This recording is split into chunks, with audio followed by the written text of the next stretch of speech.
Hello दोस्तों, मेरा नाम है स्नेहाशीष पहाड़ी। आपको इस वीडियो लेक्चर में स्वागत करता हूँ मिशन आइसलैंड विद इंटीग्रिटी की तरफ से। तो फिर इस वीडियो लेक्चर में हम खास करके यूजुअली AU KUS, उसके बाद क्वाड, उसके बाद SARC, उसके बाद G7, उसके बाद G2 समिट। सो इन सभी का समिट किस लिए हो रहा है या फिर उन सभी का समिट में इंडिया का डिफरेंस कैसा है, उन सभी के बारे में इस वीडियो लेक्चर में डिस्कस करेंगे, जो कि in concept with New Delhi, because New Delhi is the capital of our India. ठीक है, अगर उन सभी के बारे में हम जो भी डिस्कस करेंगे या फिर जो भी इंपॉर्टेंट कंसेप्ट लाएंगे, तो अब एक चीज़ का ध्यान में रखना चाहिए कि इन विच स्टीम और in which progress India is going on with respect to different countries.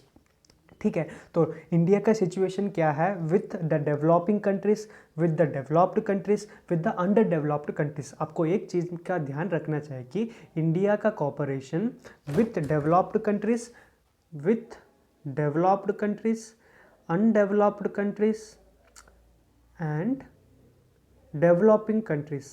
ठीक है, इन तीनों का रेफरेंस लेके अगर हम एक चीज़ का अगर गौर से देखेंगे तो फिर इंडिया का स्ट्रैटेजी क्या है with reference to military, with reference to military academy और मिलिट्री कंजप्शन और मिलिट्री अवेलेबिलिटी और मिलिट्री ऑफ इक्विपमेंटल अवेलेबिलिटी। उसके बाद सिक्योरिटी काउंसिल, कौन सा देश में कितना सिक्योरिटी का रहना बहुत ही आवश्यक है। उसके बाद अवेलेबिलिटी ऑफ रिसोर्सेस।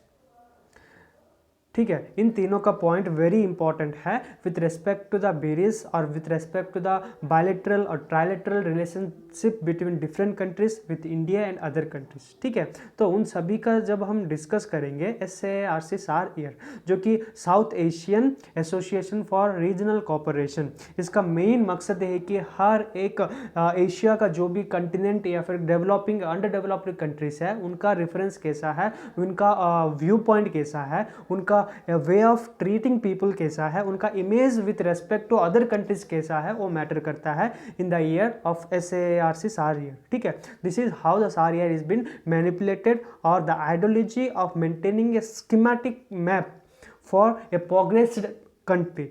ठीक है, वही सिग्निफाई करता है द SAR ईयर में। उसके बाद सर्चिंग फॉर एन एजेंडा। जब हम सर्चिंग फॉर एन एजेंडा के बारे में डिस्कस करते हैं, करेंगे या फिर करने जा रहे हैं, तो फिर हम एक चीज़ का ध्यान में रखना चाहिए कि the countries consent form an intergovernmental group called BRICS and launched BRICS। BRICS का मतलब यही है कि Brazil, Russia, India, China and South Africa. तो इन चारों देश या फिर 1 2 3 4 5 देश का कॉपरेशन कैसा है with respect to developed countries in the South Asian Pacific और साउथ एशियन कंट्रीज। ठीक है, जब एजेंडा को डेवलप हम करेंगे, यूजुअली जिम्बाब्वे जो कि इंडिपेंडेंट बन गया है, who is copying the United nation plan, United nation progression. ठीक है, तो हम एक चीज फॉर एग्जांपल, अगर मैं एक प्रॉब्लम किया मैथमेटिक्स में, ठीक है, मैथमेटिक्स में एक प्रॉब्लम, मेरा प्रॉब्लम का सोल्यूशन मेरा आ गया है, लेकिन मेरा ही जो प्रॉब्लम है वो ही जो प्रॉब्लम जो कि सॉल्यूशन में निकाला था, उसी प्रकार दूसरा भी एक same problem, same searching, same answer का एक स्टिपुलेशन करके वो आंसर निकलेगा। जैसे कि हम ट्रिग्नोमेट्री पढ़ते हैं मैथमेटिक्स में, जो कि 10th क्लास का ट्रिग्नोमेट्री में बातचीत कर रहा हूँ, क्योंकि 10th क्लास हर एक पास करना चाहिए। तो 10th क्लास में यूजुअली ट्रिग्नोमेट्री रहता है। तो sine square theta plus cos square theta is equal to how much 1 plus tan square theta is equal cot square theta. So उस प्रकार जैसे कि हमारा फॉर्मूलाज है ट्रिग्नोमेट्री में, तो उसी प्रकार हमारा वे ऑफ आंसरिंग डिफरेंट हो सकता है with respect to different persons mentality. तो उसी प्रकार एजेंडा भी है, जिस एजेंडा में डिफरेंट डिफरेंट कंट्रीज का सोल्यूशन निकालना प्रॉब्लम्स के लिए एक कॉमन बन सकता है। This is how the India is searching for new agendas for grouping the countries and manipulating the countries and processing the developed countries into a underdeveloped और developing countries to developed countries. ठीक है, तो फिर आशा करता हूँ कि usually आपको समझ आ गया होगा।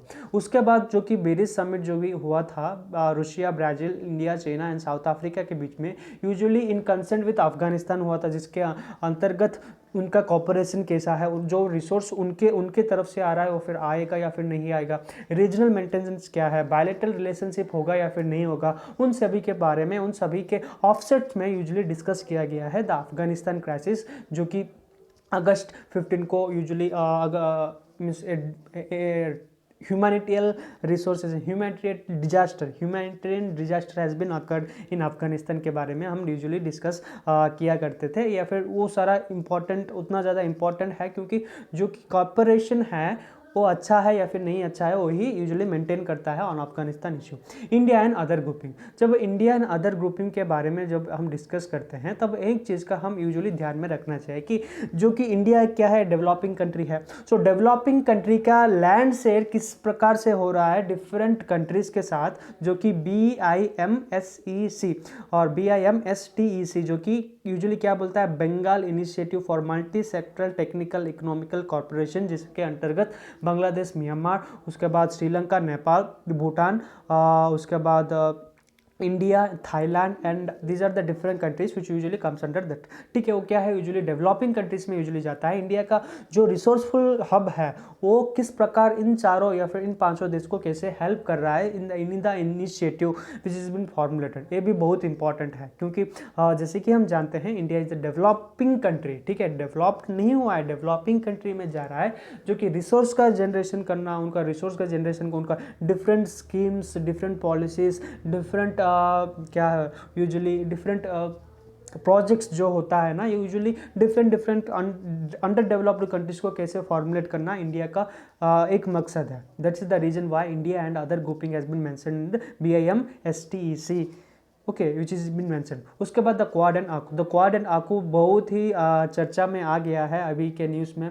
द इंडो पैसिफिक रीजन में, जो कि bilateral trilateral tries between Australia, UK and United State, which has not even cooperated with Japan and the India. So एक चीज़ का फर्स्ट ये भी बनता है कि डिफेंस सिक्योरिटी, डिफेंस का एक रिलेशनशिप इंडो पैसिफिक रीजन में कैसे होगा, ठीक है, इन तीनों का बीच में या फिर इन तीनों का कॉपरेशन कैसे रहेगा with reference to other countries. This is all about the quad and AUKUS, because I have already discussed many videos, but I should not have to make a time spoil for your preparation. So I hope that you have got an idea about how actually it works, and thank you for watching my video.